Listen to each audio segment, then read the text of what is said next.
1 millier de monde, songea Bobby alors que les portes du métro se refermaient. Et pas seulement 1 millier de monde, 1 millier de systèmes, des soleils, des géantes gazeuses, des ceintures d'astéroïdes.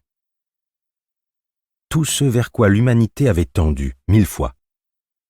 En face d'elle, au-dessus des dossiers et des sièges, l'écran diffusait les infos, mais avec les haut-parleurs défaillants, la voix du commentateur était trop brouillée pour qu'elle saisisse ce qu'il disait. Mais le graphique, qui apparaissait par intermittence à côté de lui, suffisait à lui rendre le message compréhensible. De nouvelles données venaient d'arriver des sondes envoyées de l'autre côté des portails. Là, on voyait une autre image d'un soleil inconnu, avec des cercles marquant les orbites de nouvelles planètes, toutes vides. Ce qui avait créé la protomolécule et l'avait propulsée vers la Terre dans un lointain passé ne répondait plus aux appels. Le concepteur du pont avait ouvert la voie et aucun dieu majestueux ne l'avait franchi. Incroyable comment l'humanité pouvait passer de « quelle intelligence inconcevable a façonné ces merveilles stupéfiantes » à « puisqu'elle n'est pas là, je peux les avoir pour moi ?» se dit Bobby. « Excusez-moi » fit la voix grasseyante d'un homme. « Vous n'auriez pas quelques petites pièces de monnaie pour un vétéran par hasard ?» Elle détourna son attention de l'écran. L'individu était mince, il avait le visage hâve. Son corps trahissait une enfance passée en gravité réduite. Corps longiligne, tête massive. Il s'humecta les lèvres d'une langue furtive et se pencha en avant. « Vétéran, vraiment ?» dit-elle. « Et vous avez servi où ?»« Ganymède !» répondit l'autre en détournant le regard pour paraître se remémorer des souvenirs douloureux. « J'y étais, quand c'est arrivé. Et quand je suis revenu ici, le gouvernement m'a laissé tomber comme une vieille chaussette. Maintenant, j'essaie juste de mettre assez de côté pour retourner sur Cérès. J'ai de la famille là-bas. » Bobby sentit la colère monter dans sa poitrine. Mais elle s'évertua à conserver un ton et une expression calme. « Vous avez essayé les services d'aide aux vétérans ? Ils pourraient vous aider peut-être. »« J'ai juste besoin de manger !» rétorqua-t-il. Le ton était devenu agressif. Bobby regarda le compartiment dans un sens et dans l'autre. D'ordinaire, et à cette heure, il y avait quelques passagers.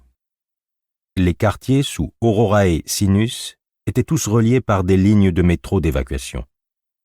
Une partie du grand projet de terraformation martien qui avait commencé avant la naissance de Bobby et serait achevé bien après sa mort.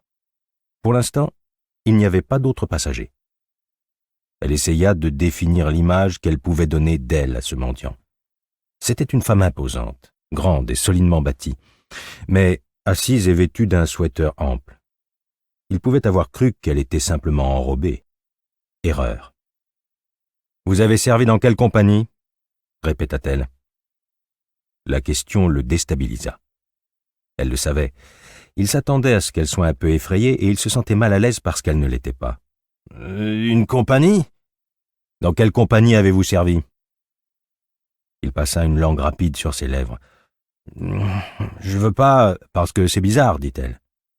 J'aurais pu jurer que je connaissais chaque marine sur Ganymède quand les combats ont commencé. Vous savez, quand vous passez par ce genre d'expérience, vous en gardez une mémoire très détaillée, parce que vous voyez tomber beaucoup de vos compagnons d'armes. Vous aviez quel grade ?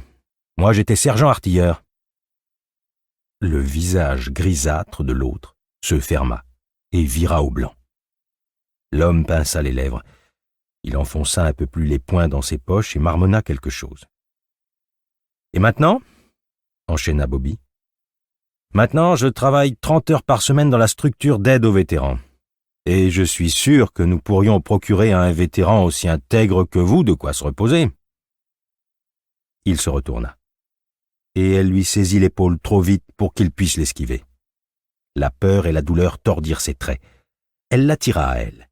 Et quand elle parla, ce fut d'une voix posée, en détachant chaque mot avec une netteté tranchante. « Trouve un autre bobard. »« Ouais, madame, bredouilla-t-il. Je vais faire ça. Oui, c'est ce que je vais faire.